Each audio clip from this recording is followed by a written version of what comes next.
ઇન્ડિયાની ટી-શર્ટ પહેરીએ છીએ ને તો હરી જઈએ છીએ એટલે ન્યુઝીલેન્ડ પહેરી છે. ક્યાંથી આવો છો? આણંદથી. આણંદથી. ન્યુઝીલેન્ડને સપોર્ટ કરો છો? ન્યુઝીલેન્ડને સપોર્ટ તો કરવો પડશે, આટલા બધા જણા બ્લુ પહેરીને આવે છે. પણ કઈ ન્યુઝીલેન્ડ? ઇન્ડિયન જ છે અમે, પણ ન્યુઝીલેન્ડને સપોર્ટ કરીશું, બંને ટીમને સપોર્ટ કરીશું. આઈ એમ આસ્કિંગ વાય સ્પેસિફિકલી ન્યુઝીલેન્ડ? ઇન્ડિયાની ટી-શર્ટ પહેરીએ છીએ ને તો હરી જઈએ છીએ એટલે ન્યુઝીલેન્ડ પહેરી છે આજે. દિલ્હી તો ઇન્ડિયન જ છે. અહીંયા ઇન્ડિયન છે, ખાલી ટી-શર્ટ ન્યુઝીલેન્ડની પહેરી છે. શું લાગે છે કયા પ્લેયર સારું રમશે? અભિષેક શર્મા સેન્ચુરી મારશે આજે એવું લાગે છે.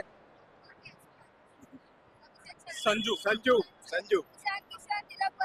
તિલક Varma okay, but Sanju Pandya And what about bowlers? Varun Chakravarthy. Bapu man of the match Bapu. Axar Patel man of the match. Axar Patel. Sir, Patel. India